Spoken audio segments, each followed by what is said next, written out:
मुंबईत वास्तव्यास आहे. प्रसंग मागच्या वर्षीचा. मी आणि माझा नवरा आम्ही दोघे कार घेऊन गावी निघालो होतो.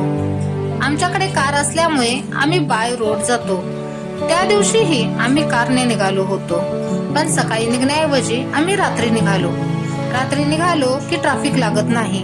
मध्येच एका पेट्रोल पंपावर आम्ही पेट्रोल भरले आणि आम्ही दोघेच असल्यामुळे आमच्या गप्पा चालू होत्या. आता काही वेळानंतर घाट लागला. घाट असल्यामुळे गाड्यांची ये-जा चालू होतीच. मध्येच आमची गाडी बंद पडली. गाडीची टाकी तर आम्ही पेट्रोल पंपावर फुल करून घेतली होती. मी ह्यांना म्हणाले, अहो आपली गाडी अचानक कशी बंद झाली आणि आपण टाकी तर फुल करून घेतली होती. मला इथं थांबणं योग्य वाटत नाही. मी कोणाकडून तर ऐकलं आहे की इथं थांबणे चांगले नाही म्हणून. मला भीती वाटू लागली होती. हे मला हसत म्हणाले, कोणाचंही काहीही ऐकत असतेस. आणि हो, आपण दोघे गाडीतून पहिल्यांदाच प्रवास करतोय का? हे जसे हे वाक्य बोलले तसा आम्हाला वेगळाच आवाज ऐकू आला. आम्ही दोघंही शांत होऊन एकमेकांकडे पाहू लागलो आणि त्यात आमची गाडी बंद पडल्यापासून एकही वाहन दिसले नाही. तेवढ्यात आम्हाला समोरून कोणीतरी व्यक्ती येताना दिसली. कोणीतरी व्यक्ती अंधारातून चालत येत होती. आमच्या कारच्या हेडलाईटच्या प्रकाशात ती व्यक्ती आमच्याकडे चालत येत आहे असे दिसत होते. तिने साज शृंगार केला होता. ती एका सरळ रेषेत चालत होती. मी पेपरमध्ये वाचलं होतं की अशा लोकांची टोळी असते. पहिलं तर एक बाई थांबलेल्या गाडीला हात करते आणि लिफ्टचा बहाणा करून बोलण्यात गुंतवते.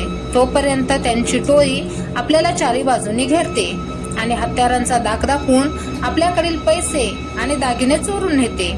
हे आठवून मी ह्यांना म्हणाले, आपल्याला इथून लवकर निघावं लागेल. ह्या बाईकडे बघून मला काहीतरी वेगळंच वाटतंय. आमच्या बऱ्याच प्रयत्नानंतर कार सुरू झाली आणि आम्ही तिथून निघालो. पण मी न राहून ह्यांना विचारलं, अहो ती बाई कोण असेल? त्यावर ते काहीच बोलले नाहीत. कदाचित त्यांनी तिच्याबद्दल काहीतरी ऐकलं असेल.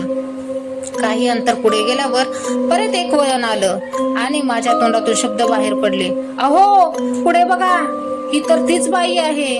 परत ह्यांनी कारचा वेग वाढवला. परत एक वळण आलं. परत तीच बाई समोर. त्यानंतरच्या प्रत्येक वळणावर आम्हाला ती बाई उभी राहिलेली दिसायची. त्यांनी गाडीचा वेग वाढवला, पण परत एकदा गाडी बंद पडली. काहीतरी गडबड आहे हे आम्हाला कळून चुकले. गाडी बंद तर पडली, पण गाडीच्या काचेतून मी बाहेर बघत होते तर ती बाई आमच्याकडेच बघत उभी होती. तिने पुढे येऊन दाराच्या काचेवर थाप मारली. आता मात्र सुचायचेच बंद झाले. आम्ही देवाचे नाव घेतले आणि परत एकदा गाडी चालू करण्याचा प्रयत्न केला. गाडी सुरू झाली आणि आम्ही न थांबता सकाळी 5:30 वाजता घरी पोहोचलो. घरी गेल्यावर आमचे सर्व विधी आटोपून झाल्यावर ह्यांचा एक मित्र घरी आला आणि ह्यांनी बोलता बोलता त्याला रात्री घडलेला सर्व प्रसंग सांगितला. तेव्हा आम्हाला समजले की ती मुलगी साताऱ्यातील होती.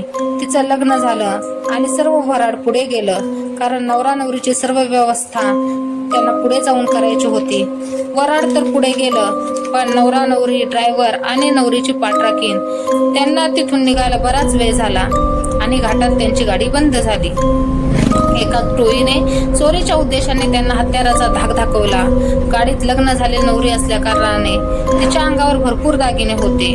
त्या टोळीने त्यांना धाक दाखविला खरा, पण नवरदेव आणि ड्रायव्हर त्यांना प्रतिकार करू लागले.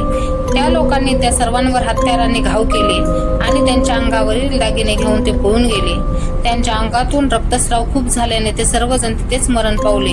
तेव्हापासून तिचा आत्मा तिथेच अडकून पडलाय. त्या भागात हमखास गाडी बंद पडते आणि ती बाई खूप जणांना दिसली आहे. हे ऐकून आम्ही सुन्नच झालो. देव पाठीवर म्हणून आम्ही वाचलो. तेव्हापासून आम्ही दिवसा प्रवास करतो. तिच्या बाबतीत जे झालं ते खूपच वाईट झालं. आजही तिथून येता जाताना तो प्रसंग डोळ्यातून तरळतो आणि अंगावर काटा येतो.